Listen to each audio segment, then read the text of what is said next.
On my 60th birthday, my family handed me divorce papers and took my empire, laughing as they evicted me. They thought I was broken, but I'd been planning my comeback for months, and their downfall was just beginning. Before continuing, write where you are from or what time it is. The heavy manila folder hit the mahogany coffee table with a thud that sounded like a coffin lid closing.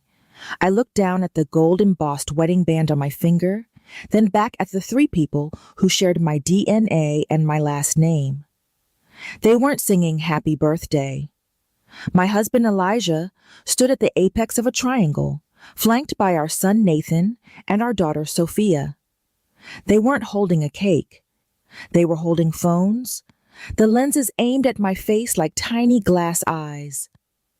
Nathan, the son I had coached through every mock trial in law school, cleared his throat in that clinical, detached way he used for difficult clients.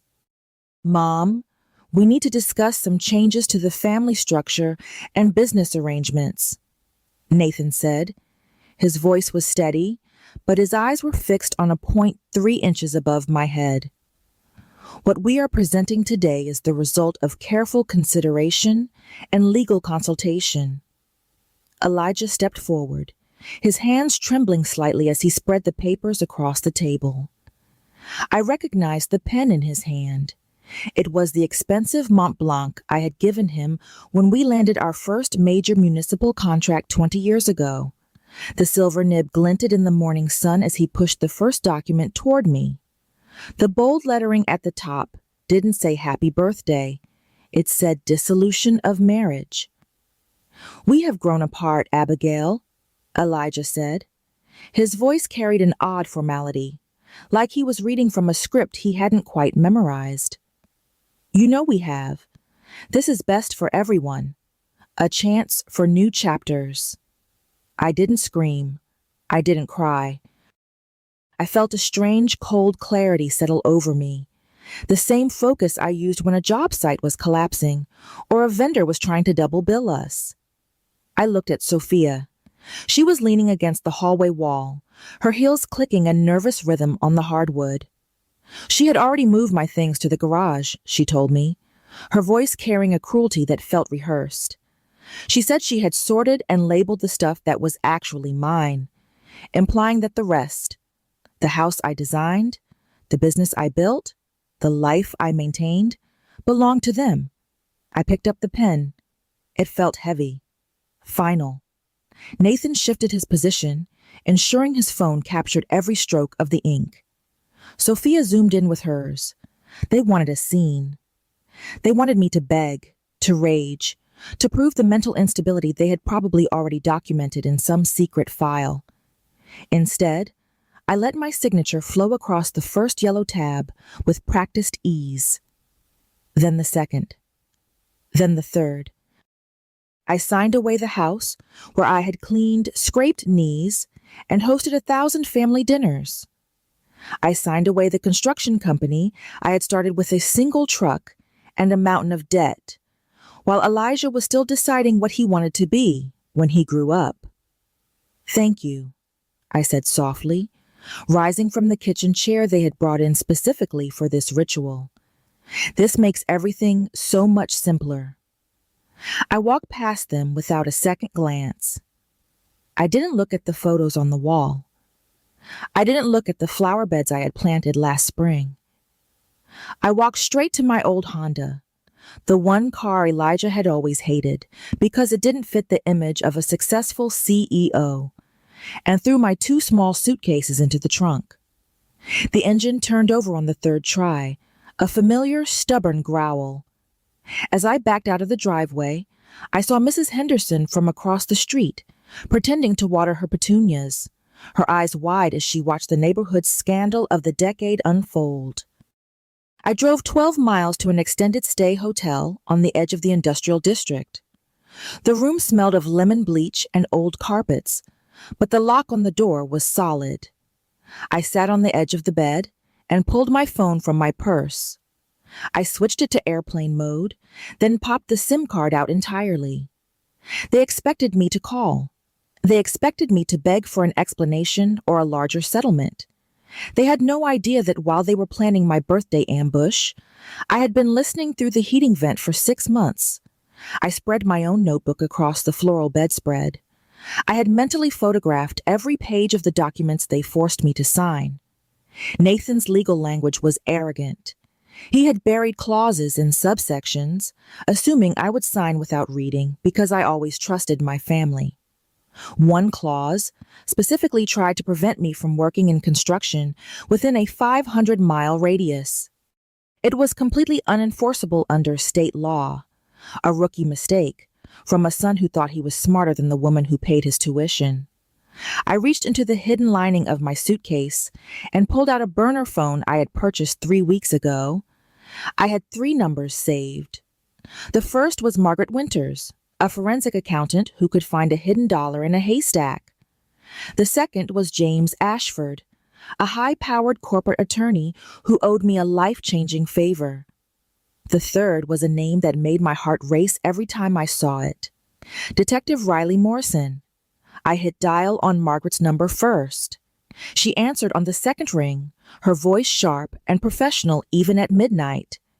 "Abigail, this number isn't yours," she said, her tone immediately shifting to concern. "I need your expertise, Margaret," I replied, staring at my reflection in the dark hotel window. "I need it confidentially. They think they've taken everything." "They don't know you like I do, Abigail," Margaret whispered. "Where do we start?" "We start with the $2 million my son thinks he successfully diverted to the Cayman Islands," I said, a cold smile finally reaching my eyes. I hung up and stared at the door. I could hear the faint sound of a television in the next room, but my world was silent for the first time in 30 years. I had signed the papers. I had left the house. But the game wasn't over. It was just moving to a different board. My hand moved to the third contact on the list, the detective who had spent 8 years wondering how my former business partner really died. I hit call just as a heavy knock sounded on my hotel room door. I froze, the burner phone pressed to my ear as the knocking continued. It wasn't the frantic pounding of a desperate husband or the arrogant rap of a lawyer's son.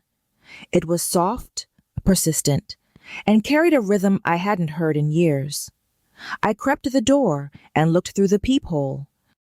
Standing in the dimly lit hallway was Rebecca Thompson. She was my mentor from 20 years ago, the woman who had shown me how to survive in a hard-hat world dominated by men. She looked tired, her rain-soaked coat clinging to her shoulders, but her eyes were like flint. "Abigail." "Open the door," she said, her voice muffled by the wood. "I know you're in there, and we need to talk." I unlatched the chain and let her in. She didn't offer a hug or a platitude. She walked straight to the small desk, pushed aside a stack of hotel stationery, and set down a heavy leather briefcase. She took in the sight of my suitcase, the burner phone, and the notebook full of scribbled account numbers. "Word travels fast in our industry," Rebecca said, sitting in the uncomfortable plastic chair. "Nathan called me 4 hours ago. The boy actually thought throwing around his father's name would convince me to hand over the municipal stadium project. I told him I only work with professionals who know the difference between rebar and regret." I sat on the edge of the bed, my legs finally starting to shake. "Did he tell you it was my birthday?" "He told me you were taking a medical leave for mental exhaustion," she replied, her lip curling in a sneer. "He said the family was stepping in to save the legacy." I let out a short, sharp laugh. The legacy. My father started that company with a single flatbed truck and a toolbox. I spent 30 years turning it into an empire, while Elijah spent 30 years picking out the right silk ties. Rebecca leaned forward, her expression softening just a fraction. "I'm here with an offer, Abigail. This isn't charity. I need someone who understands quality control and client relationships better than anyone else in the state. I want you to take over our commercial division. Full partnership track, a corner office that overlooks your old headquarters, and a salary that is exactly double what you were drawing from Brennan Construction.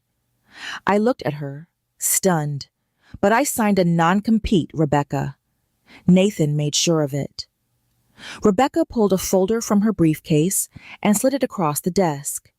I had my legal team look at the template Nathan uses. He's been using an outdated boilerplate from the late 90s. In this state, those restrictions are considered a restraint of trade. They aren't worth the paper they're printed on. But that's not the best part. She tapped a second document.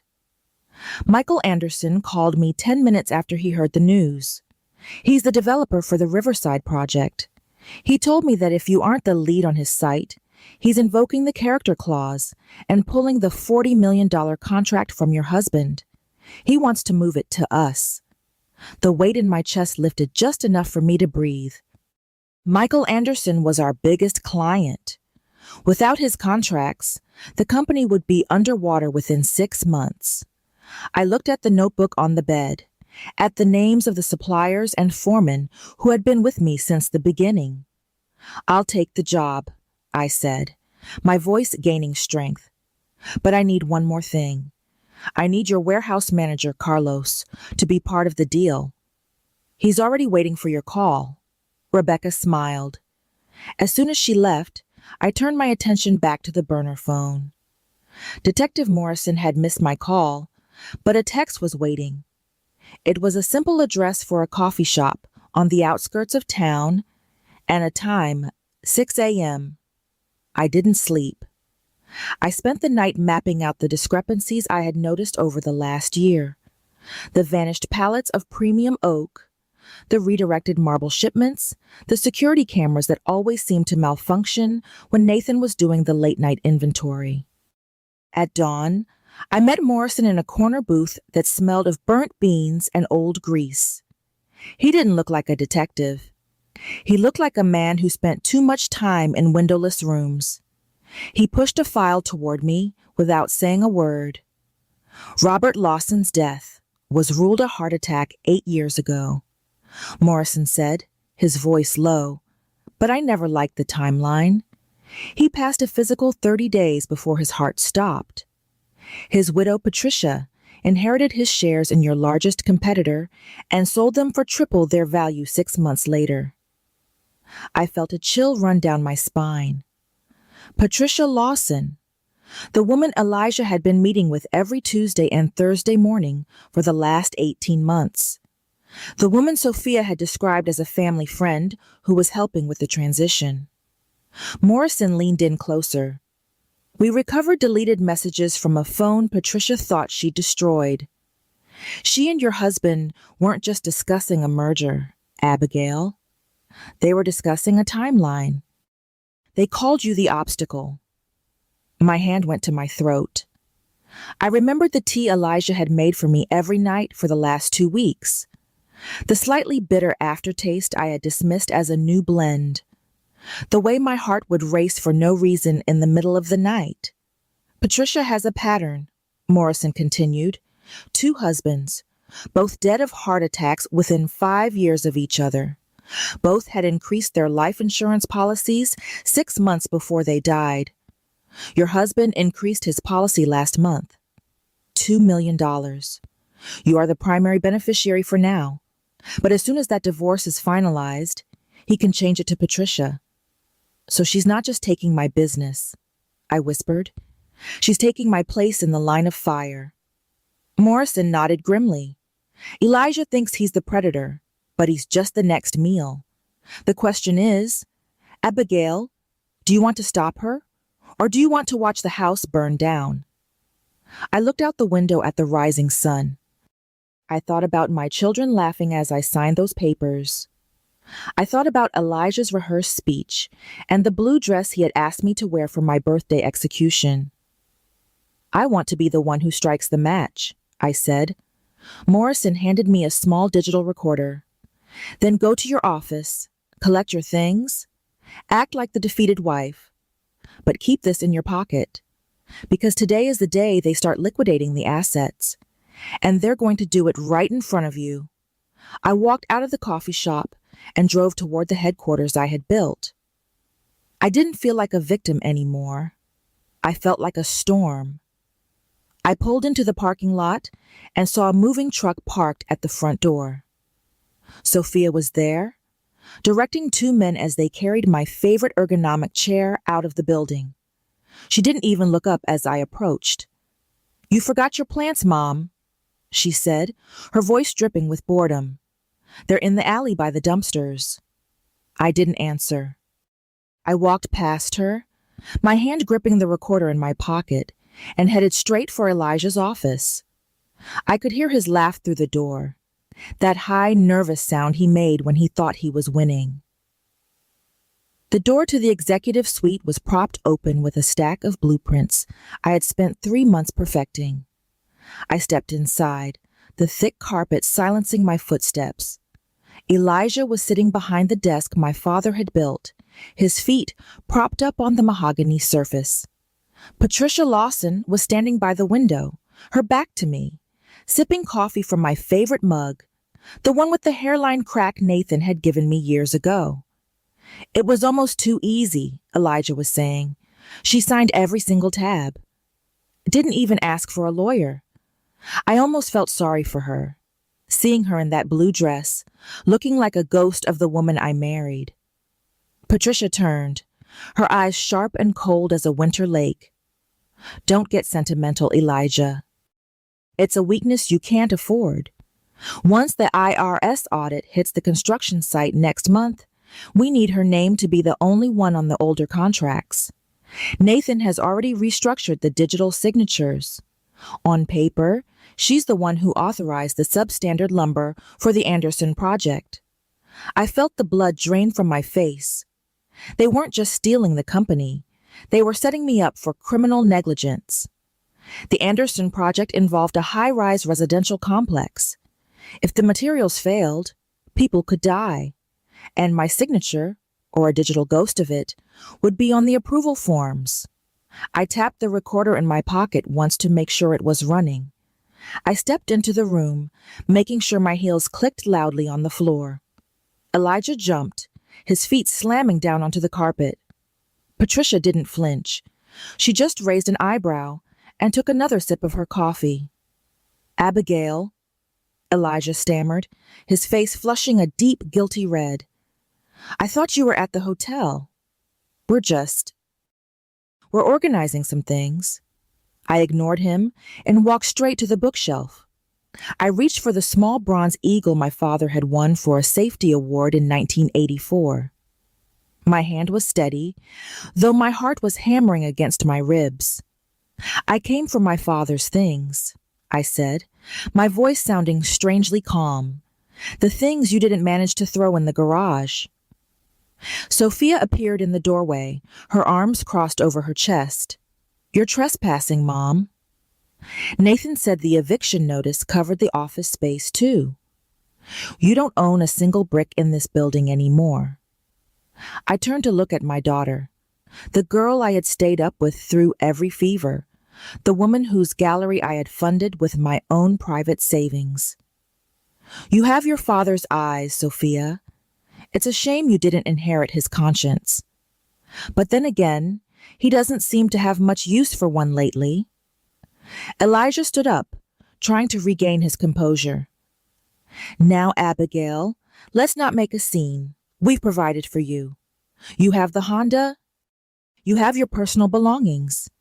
It's time to move on." "Move on to where, Elijah?" I asked, taking a step toward the desk. "To a prison cell?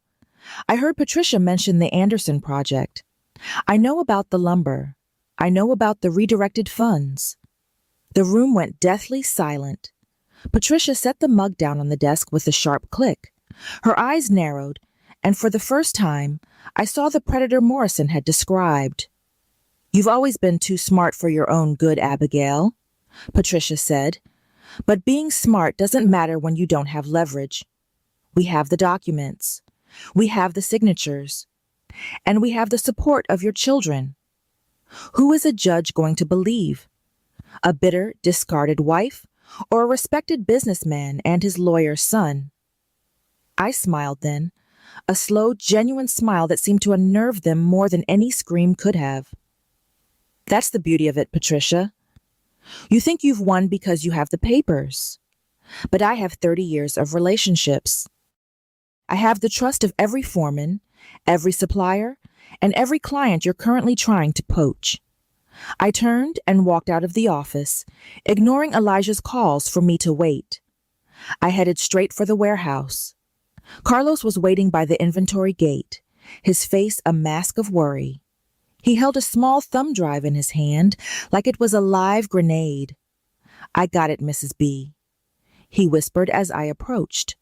"The backup footage from the security system. They thought they deleted it from the main server, but they forgot about the secondary drive I installed in the ceiling last year. It shows Nathan and Patricia in the warehouse at 3 in the morning, swapping out the tags on the lumber pallets."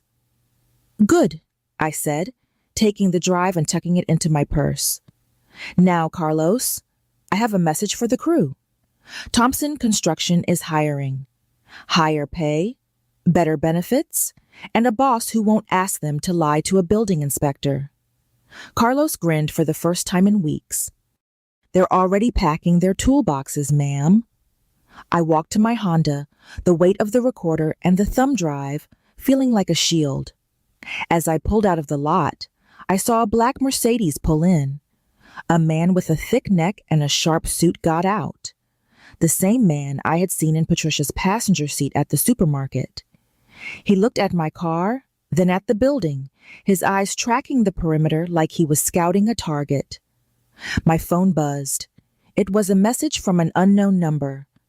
"We see you, Abigail. Don't make this harder than it has to be." I didn't delete the message. I forwarded it to Detective Morrison. I drove straight to Rebecca Thompson's office. It was time to start the second phase of the plan. By the time I reached the executive floor, Rebecca was already on the phone, her voice booming through the glass walls. "I don't care if his name is on the letterhead," she shouted. "If the materials don't match the spec, the contract is void."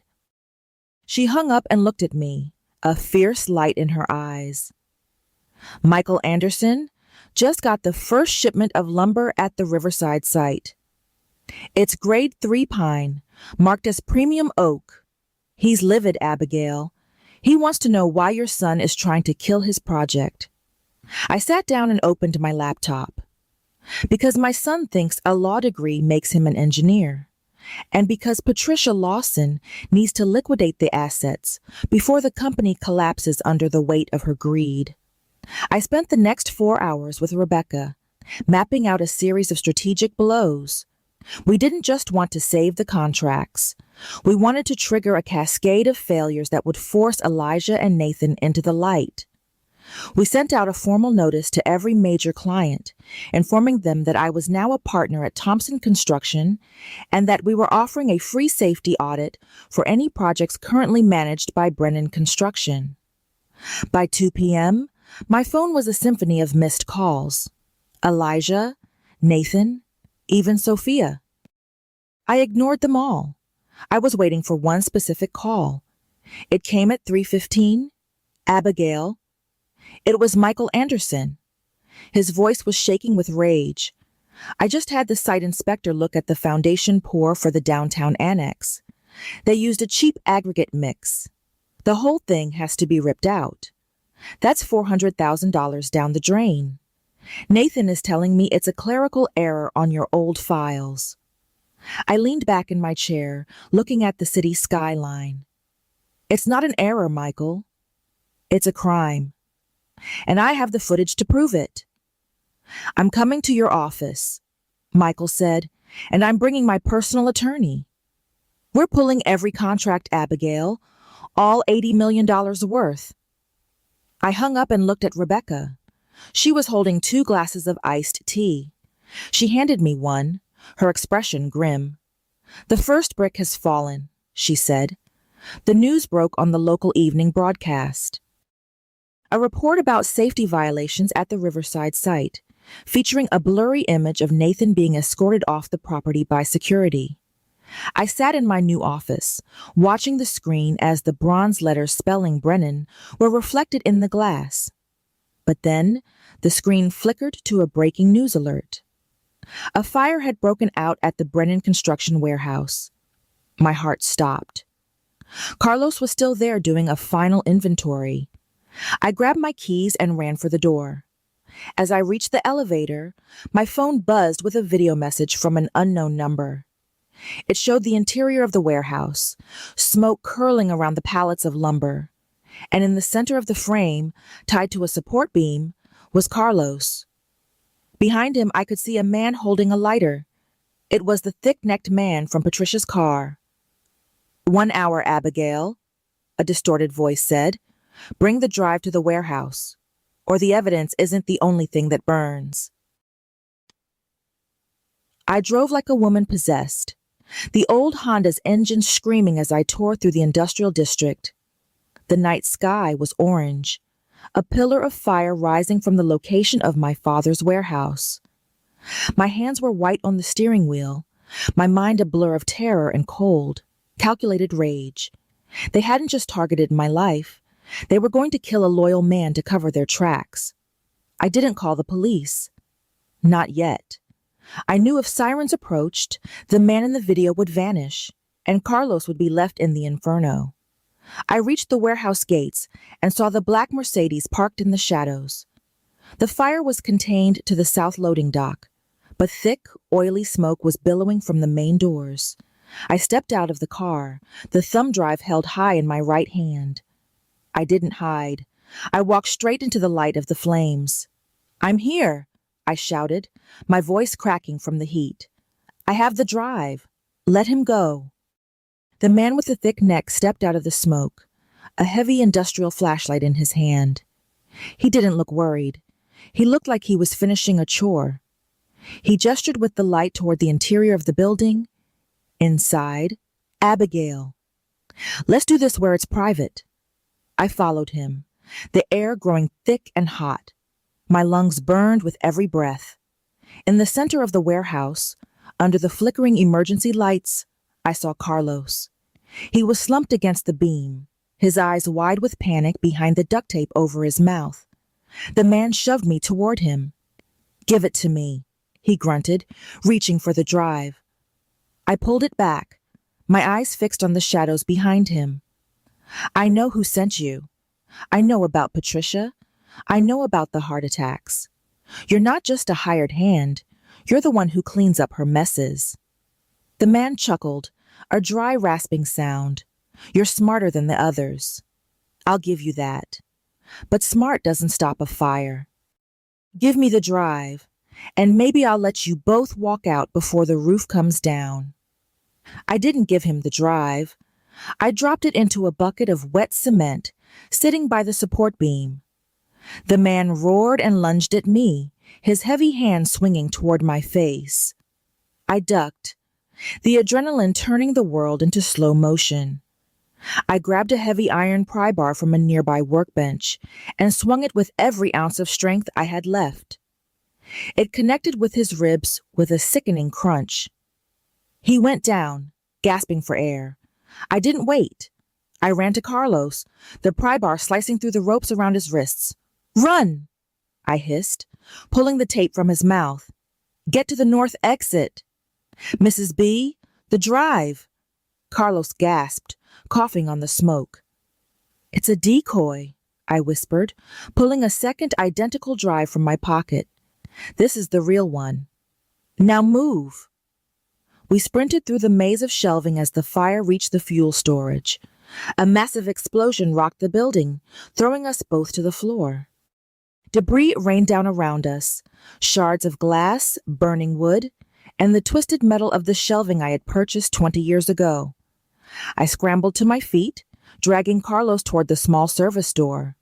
We burst out into the cool night air, just as the sirens finally began to wail in the distance. I didn't stop. I shoved Carlos into my Honda and backed away as 3 fire trucks and a police cruiser swarmed the scene. I drove 2 blocks away and pulled over, my chest heaving. My blue dress was ruined, covered in soot and grease. My hands were scorched. But I was alive, and I had the man who tried to kill us. Detective Morrison appeared at my window 10 minutes later, his face grim. "We got him, Abigail. He was trying to crawl out the loading dock. He's got 3 broken ribs and a lot to say about Patricia Lawson." "And my husband?" I asked, looking at the burning ruins of my past. Morrison checked his radio. "We have a unit at the house now, and another at Nathan's apartment. The IRS just finished their preliminary sweep of the digital files you sent. They found the offshore accounts, every single one of them." I closed my eyes, leaning my head against the steering wheel. "It's over." "No," Morrison said softly. "It's just starting. Because the man we caught just told us where the rest of the digitalis is hidden. It's in your kitchen, Abigail, in the back of the pantry." I felt a cold shiver run through me. They were going to kill me tonight. The fire was just a backup plan. I drove back to the hotel, Carlos safe with his family, and Morrison's team securing the evidence. I sat in the dark room, watching the sunrise for the second time in 48 hours. My phone began to vibrate. It wasn't an unknown number this time. It was Elijah. I let it ring for a long time before I finally answered. "Abigail, thank God," he sobbed, his voice high and frantic. "The police are here. They're saying crazy things about Patricia. They're saying I'm a suspect. You have to tell them, sweetheart. You have to tell them I'm innocent." I looked at the soot under my fingernails. I thought about Carlos tied to that beam. I thought about the 32 years I had given to a man who called me an obstacle. "I can't do that, Elijah," I said, my voice as cold as the morning air, "because I'm the one who gave them the evidence." There was a long, suffocating silence on the other end of the line. Then a sharp click as the police took the phone from his hand. I heard the sound of handcuffs snapping shut. I hung up and checked my email. A message from Rebecca Thompson was at the top of the list. Subject: new contracts. She had attached signed agreements for every single project Brennan Construction had once owned. The transition was complete.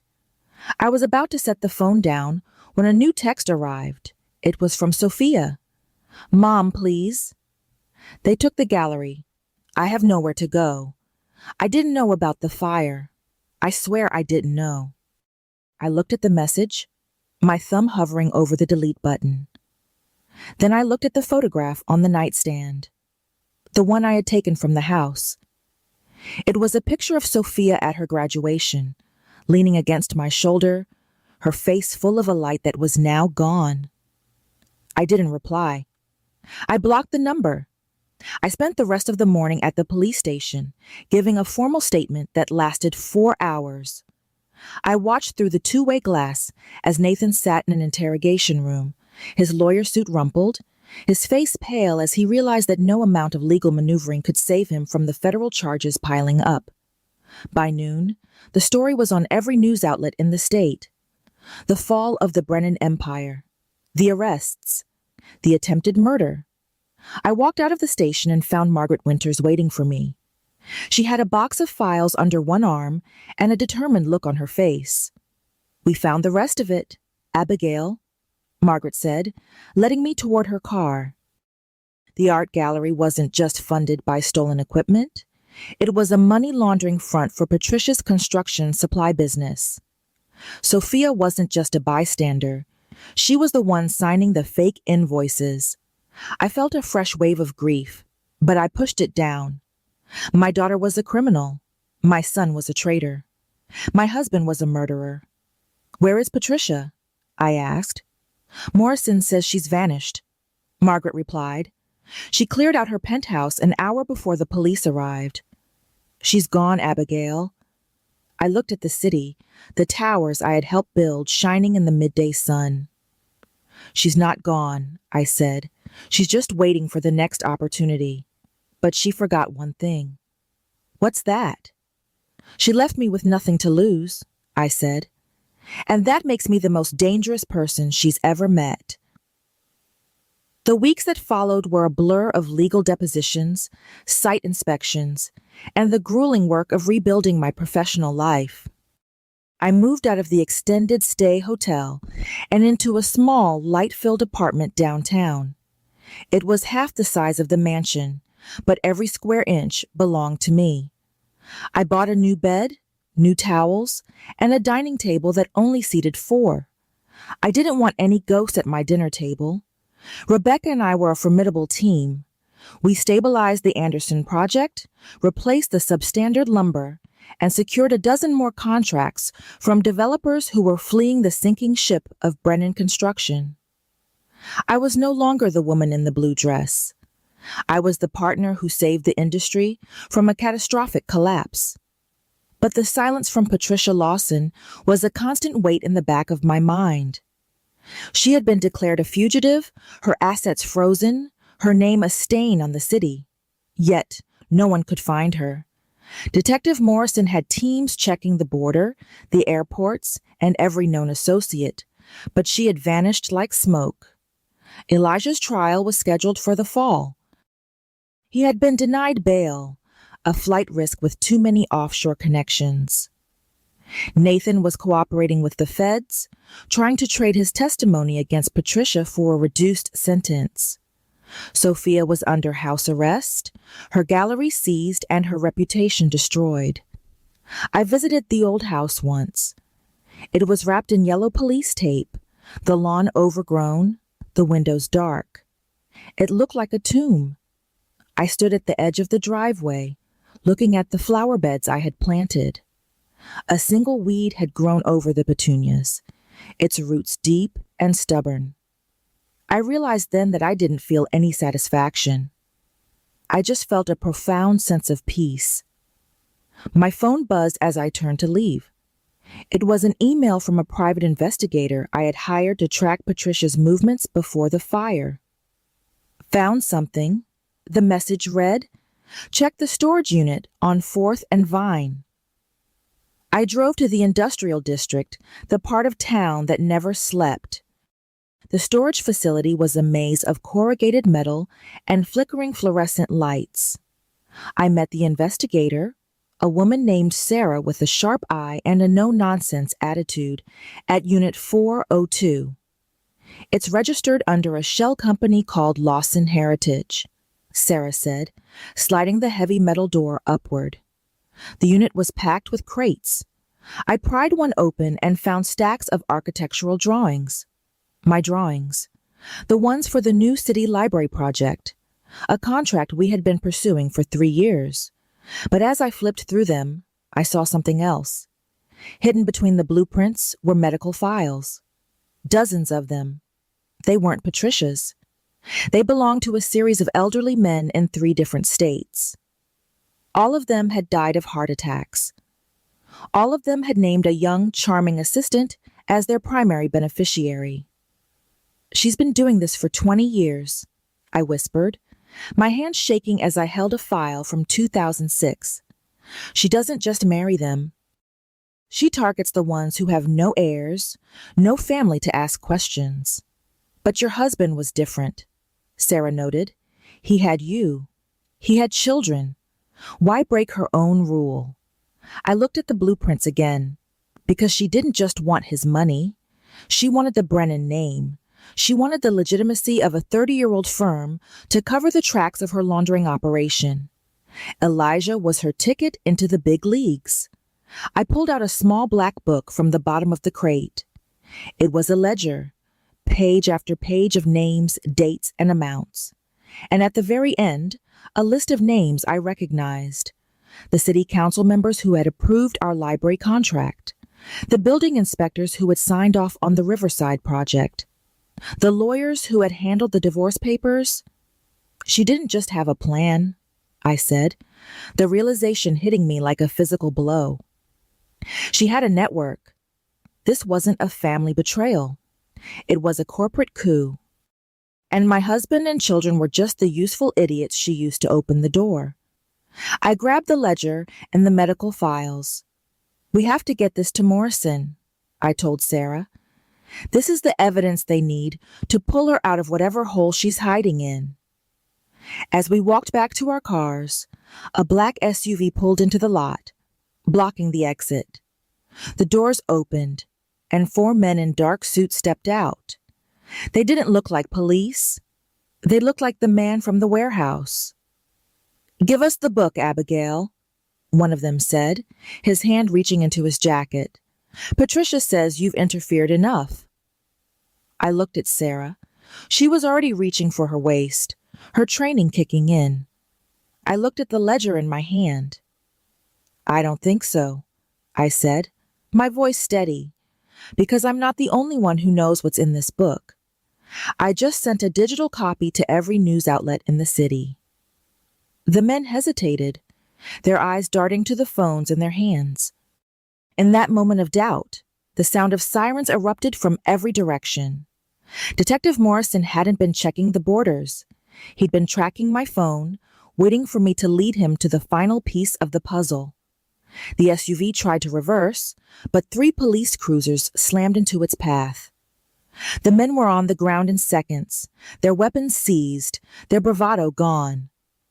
Morrison walked up to me, his face grim but satisfied. "We found her, Abigail," he said, gesturing toward a small silver sedan parked across the street. She was watching from the shadow of the bridge. I looked at the car. A woman was being led out in handcuffs. She wasn't wearing designer silk or expensive pearls. She was wearing a plain gray sweatshirt, her hair matted, her face stripped of the glamour that had fooled my husband. She looked at me as the officers pushed her into the back of a cruiser. There was no regret in her eyes, only a cold, burning hatred. I walked to the car and stood by the window. I didn't say anything for a long time. I just looked at the woman who had tried to erase me. "You missed one thing, Patricia," I said softly. The woman sneered, her voice a raspy shadow of its former self. "And what was that?" "You thought I was the foundation of the family," I said. "But I was the one who built the walls, and I know exactly how to tear them down." I turned and walked away, the weight of the last few weeks finally lifting from my shoulders. I got into my old Honda, the engine starting on the first try, and drove toward my new life. The sun was setting, casting long shadows over the city. I looked at my reflection in the rearview mirror. I didn't see a victim. I didn't see a discarded wife. I saw a woman who had survived the fire and come out stronger. My phone buzzed. It was a message from Rebecca. "We got the library contract, Abigail. The city council just called. They want you to lead the project."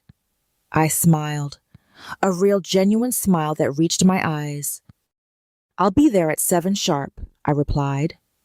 I drove into the heart of the city, the lights of the buildings I had helped build shining like diamonds against the dark sky. My birthday was over, but my life was just beginning. The courtroom was as silent as a tomb when the bailiff announced the start of the proceedings. I sat in the front row, my back straight, wearing a tailored charcoal suit that made me feel like the professional I had always been. Across the aisle, Elijah sat slumped in his chair, his skin sallow under the harsh fluorescent lights. He looked 20 years older than the man who had handed me those papers 6 months ago. His expensive lawyer sat beside him, whispering urgently, but Elijah wasn't listening. He was staring at the floor, his hands locked in a tight, white-knuckled grip. Nathan was positioned 3 rows behind him, separated by 2 armed guards. He had already pleaded guilty to conspiracy and embezzlement, his career as a lawyer over before it truly began. Sophia was notably absent, her legal team having successfully argued for a separate hearing due to her cooperation with the feds. The prosecutor, a sharp-featured woman named Elena Vance, began the opening statement by playing a recording. It wasn't the one I had made in the office. It was a voicemail found on Patricia Lawson's encrypted server. "He's ready," Abigail's voice, or a perfect AI mimicry of it, said on the recording. The transfer is authorized. Liquidate the accounts by Friday. I felt a surge of nausea. They had even faked my voice to authorize the theft. But Elena Vance wasn't fooled. She followed the recording with a digital forensic report showing that the audio had been generated on a computer located in Nathan's apartment. The betrayal wasn't just about money, Vance told the jury, her voice echoing in the chamber. It was about the systematic erasure of a woman's life by the very people she trusted most. They didn't just steal her business. They tried to steal her identity and her freedom. I watched Elijah as the evidence was presented. The offshore accounts, the redirected materials, the security footage from the warehouse. Every time a new document appeared on the large screen, he seemed to shrink further into his suit. When the footage of the warehouse fire was shown, a low murmur rippled through the gallery. Then, it was my turn to take the stand. As I walked toward the witness box, I had to pass within 3 feet of my husband. He didn't look up, but as I sat down and took the oath, I saw his reflection in the glass partition. He was crying. Not the silent, stoic tears of a man in regret, but the frantic, messy sobbing of a man who realized he had lost the game. Tell the court about the morning of your 60th birthday, Mrs. Brennan, Elena Vance said, her eyes encouraging. I told them everything. The folder on the table, the phones recording my humiliation, the blue dress Elijah had insisted I wear. I spoke clearly, my voice never wavering, as I described the 6 months of eavesdropping through the heating vent. I saw the jurors leaning in, their faces a mixture of shock and admiration.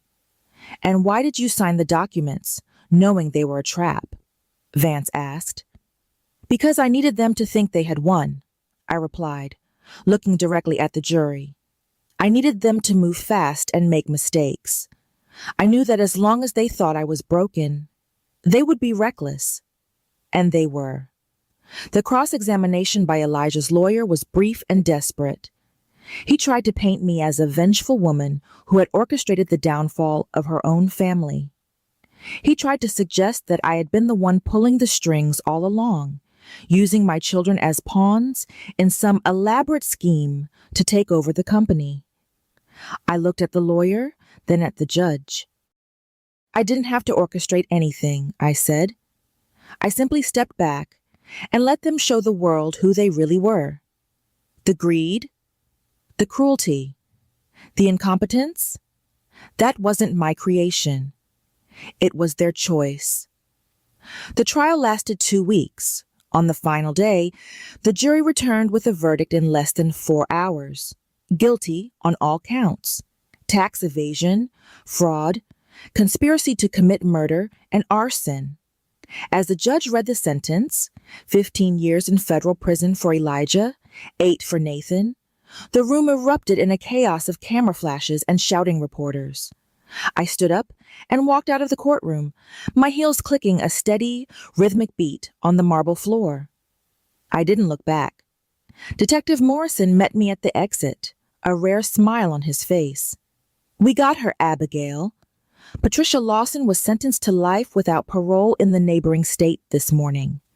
The evidence you found in that storage unit connected her to 4 other deaths.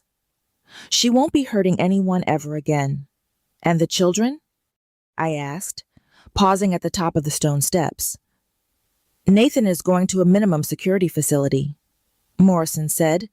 Sophia got 5 years probation and a heavy fine. She's working as an assistant in a community center now.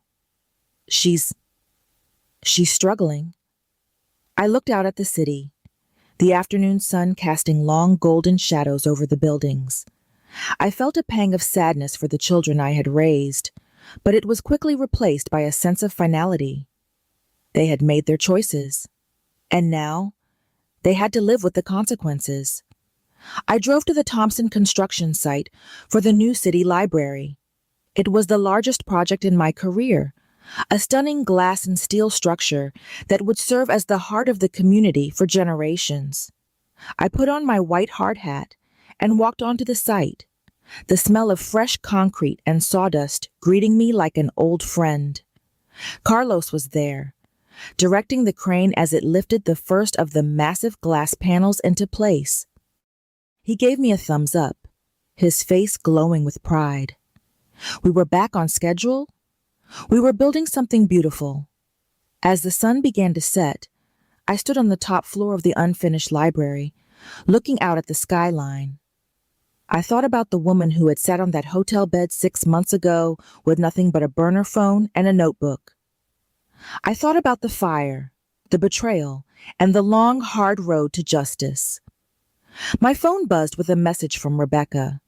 We just signed the contract for the international airport expansion. You're the lead partner. I smiled, the wind whipping my hair around my face. I wasn't just Abigail Brennan, the discarded wife.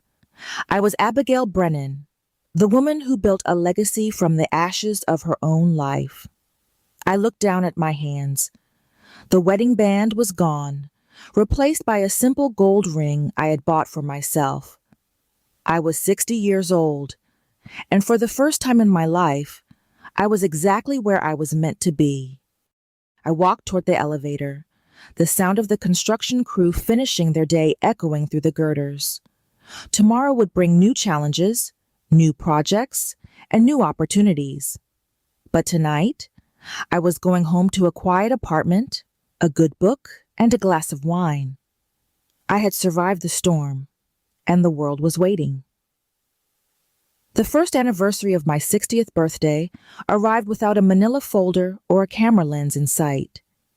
Instead, the morning was quiet, filled with the smell of expensive coffee and the sound of birds chirping on my balcony. I sat at my small pine table, looking at the city I had helped rebuild. Thompson Construction was now the leading firm in the tri-state area, and my name was synonymous with integrity and quality. But the peace was interrupted by a knock on my door at 9 a.m. I looked through the peephole and saw a woman I hadn't seen in over a year. It was Jennifer, Nathan's ex-wife. She looked nervous, her hands fidgeting with the strap of her purse. I opened the door, and she offered a small, tentative smile. "Abigail, I'm so sorry to bother you," she said, her voice barely a whisper. "I heard about everything. I've been following the news." I invited her in, and she sat on the edge of the leather chair, looking around the apartment with wide eyes. I remembered the day Nathan had told me he was divorcing her because she lacked ambition. He had been so cold, so clinical, as he described her as a weight around his neck. "I'm starting over," Jennifer told me, her voice gaining a bit of strength. "I moved to the city, and I'm trying to get my certification in project management. But no one will hire me without experience. They see the last name, and they turn me away." I looked at the woman my son had discarded. She had been a loyal wife, a kind presence in our lives, and he had treated her like an obsolete piece of software. "I need an administrative assistant for the airport project," I said, not even hesitating. "It's hard work, the hours are long, and you'll have to deal with a lot of stubborn foremen. But the pay is good, and you'll learn everything there is to know about the business." Jennifer's eyes filled with tears. "You would do that for me? After everything Nathan did?" "Nathan isn't part of this company," I reminded her, "and he's not part of my life. You're your own person, Jennifer. It's time you had a chance to prove it." Watching her find her confidence over the next few months was one of the most rewarding experiences of my life. She was sharp, organized, and she had a natural talent for handling the egos of the construction world. She became my right hand, the one who kept the chaos of the airport project in check, while I focused on the engineering. But the past wasn't entirely finished with me. One afternoon, while I was reviewing the structural reports for the terminal expansion, Detective Morrison called. "Abigail, we have a situation at the federal prison," he said, his tone unusually grave. "It's Elijah." I felt a cold prickle of dread. What happened? He was involved in an altercation in the yard, Morrison explained. He was targeted by some associates of Patricia Lawson. They didn't like the fact that he tried to testify against her. He's in the infirmary, and the doctors say he doesn't have long. He's asking for you. I sat in silence for a long time, the hum of the office fading into the background. I thought about the man who had laughed as I signed away my life. I thought about the years of marriage, the children we had raised, and the fire he had allowed to burn. I'm not coming, I said, my voice firm. Abigail, he's dying, Morrison reminded me softly. He died to me the moment he chose her over us, I replied. Tell him. Tell him I hope he finds the peace he was looking for. But I have a project to finish. I hung up and went back to my reports. It wasn't about revenge. It was about boundaries. I had given him 32 years of my life, and he had used them as fuel for his own greed. I didn't owe him a final goodbye. A week later, I received a letter from the Bureau of Prisons. Elijah Brennan had passed away due to complications from his injuries. There was no funeral, no public service, just a small notice in the back of the newspaper. I didn't cry. I just felt a strange, hollow sense of closure. Sophia called me that night from her halfway house. She was sobbing, her voice thick with grief and regret. Mom, please. Dad's gone. Nathan is in a cell. I have nothing left. Can't we be a family again? I looked at the photograph on my desk, the one of Sophia and me at her graduation. I realized then that the girl in that picture was gone. The woman on the phone was someone I didn't recognize.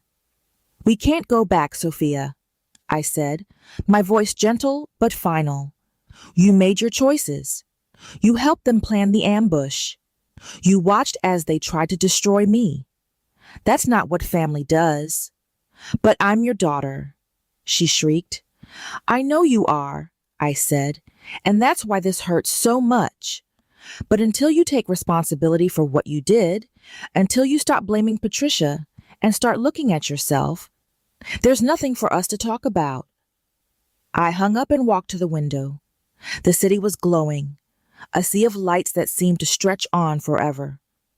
I felt a sense of freedom that was almost overwhelming. I was no longer tied to the ghosts of my past. I was no longer responsible for the mistakes of the people I had loved. I spent the rest of the evening with Jennifer and Carlos, celebrating the completion of the first terminal at the airport. We sat in a small Italian restaurant, drinking wine and laughing as we told stories about the difficult inspectors and the unexpected storms. You're a different person, Abigail, Carlos said, raising his glass. I've known you for 20 years, and I've never seen you look this happy. I'm not a different person, Carlos. I smiled. I'm just the person I was always meant to be. I just had to clear away the debris to find her. As I walked home that night, the air was cool and crisp. I looked up at the stars, the same stars I had watched from the balcony of the mansion. But the world felt different now. It felt larger, more full of possibility. I was 61 years old, and for the first time in my life, I was looking forward to the future. The grand opening of the city library was the event of the season. The mayor was there, along with the governor and every major donor in the region. The building was a masterpiece, the sunlight pouring through the massive glass walls and illuminating the thousands of books that lined the shelves. It was a testament to what could be achieved when quality and integrity were the foundation of a project. I stood on the podium, looking out at the crowd. I saw Rebecca, her face beaming with pride. I saw Jennifer, her clipboard in hand, coordinating the final details of the ceremony. I saw Carlos, standing with his family, his hard hat tucked under his arm. And then, in the very back of the room, I saw someone I didn't expect. It was Michael Anderson. He had been quiet since the trial, his own projects having suffered during the scandal. He caught my eye and gave a small, respectful nod. As I finished my speech and stepped down from the podium, Michael approached me. He looked tired, but his eyes were clear. "You did it, Abigail," he said, gesturing to the building. "You saved the reputation of this industry." "I didn't do it alone, Michael," I reminded him. He looked at the floor for a moment, then back at me. "I'm starting a new development project in the North End. It's a low-income housing complex, something the city desperately needs. I want Thompson Construction to be the lead firm. But I have one condition." "And what's that?" "I want you to be the one who signs the contracts," Michael said. "No shell companies, no lawyers, just you and me." I smiled and shook his hand. "I think we can make that work." As the ceremony wound down, I walked through the library, my fingers tracing the smooth wood of the shelves. I found a small alcove in the history section that overlooked the courtyard. I sat down on a bench and watched as the last of the guests departed. My phone buzzed with a message from Detective Morrison. "Just thought you'd want to know. Patricia Lawson's final appeal was denied today. She's staying in the maximum security wing for the rest of her life." I felt a final, definitive click in my mind. The loop was closed. The story was over. But then another message arrived. It was from the warden at Nathan's prison. "Your son has been granted a temporary release to attend his father's final disposition. He is requesting your presence." I looked at the message for a long time. I thought about the son who had used his legal expertise to betray me. I thought about the man he had become. "I'm not coming," I replied. I walked out of the library and headed toward the parking lot. As I reached my Honda, I saw a familiar figure leaning against the car. It was Sophia. She looked different. Her expensive clothes were gone, replaced by a simple denim jacket and jeans. Her hair was pulled back in a messy bun. "Mom," she said, her voice small. "I'm finishing my probation next month. I've been working at the community center and I've been taking some classes in accounting." I stood by the driver's side door, my keys in my hand. "And why are you telling me this, Sophia?" "Because I wanted you to know that I'm trying," she said, her eyes filling with tears. "I know I can't fix what I did. I know I lost the right to be your daughter, but I don't want to be the person who laughed at you anymore. I want to be someone you can be proud of." I looked at her, searching for the light I had seen in her graduation photo. It was there, faint, but real. She wasn't asking for money. She wasn't asking for a job. She was asking for a chance to be better. "It's a long road, Sophia," I said, my voice soft. "And you have to walk it on your own. But when you're ready, when you've truly changed, the door isn't locked. It's going to take a long time to open it." She nodded, a single tear rolling down her cheek. "I know. Thank you, Mom." I watched her walk away, her shoulders slumped, but her steps determined. I didn't know if we would ever be a family again. I didn't know if the wounds would ever truly heal. No, I knew that I had done the right thing. I had held the line, and in doing so, I had given her the only thing she truly needed, the truth.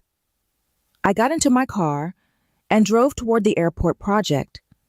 The sun was setting, the sky a brilliant shade of orange and purple. I looked at the city, the towers I had built, the lives I had touched, and the future I had created. I was 62 years old, and I was Abigail Brennan. I was the foundation, I was the walls, and I was the roof that kept the storm away. The road ahead was clear, and for the first time in my life, I wasn't just surviving, I was thriving. The final girder of the airport expansion was lifted into place on a cold, crisp morning in November. I stood on the tarmac, surrounded by hundreds of workers, as the massive steel beam was bolted into the frame.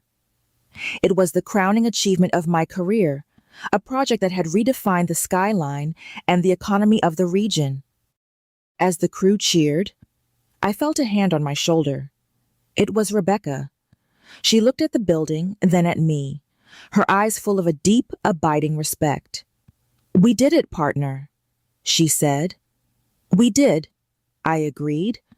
The celebration that followed was the most joyful event I had ever attended. There were no speeches from politicians or hidden agendas from lawyers. It was just a group of people who had worked hard to build something that mattered. We ate barbecue, drank beer, and shared stories about the long nights and the difficult challenges. Jennifer was there, her face glowing with a confidence that made her look like a completely different woman. She had been promoted to senior project manager, and she was already planning the next phase of the North End housing complex. "I'm going to take a few weeks off," I told her as we stood by the buffet. "I'm going to go to the coast, rent a small house by the ocean, just me and the waves." "You deserve it, Abigail," Jennifer smiled, "but don't stay away too long. We have a lot of work to do." I laughed and gave her a hug. "I'll be back. I just need a moment to breathe." As the sun began to set, I walked away from the crowd and stood by the edge of the runway. I looked at the planes taking off, their lights disappearing into the dark sky. I thought about the journey I had taken since my 60th birthday. I had lost a family, but I had gained a community. I had lost a house, but I had built an empire. I had lost a husband, but I had found myself. The betrayal had been the fire that forged me. The cruelty had been the wind that cleared the air. And the karma, the slow, steady grind of justice, had been the foundation that held me up. I looked at my hands. They were scarred, weathered by years of work and the heat of the warehouse fire. No, they were steady. They were the hands of a builder. I reached into my pocket and pulled out a small, worn photograph.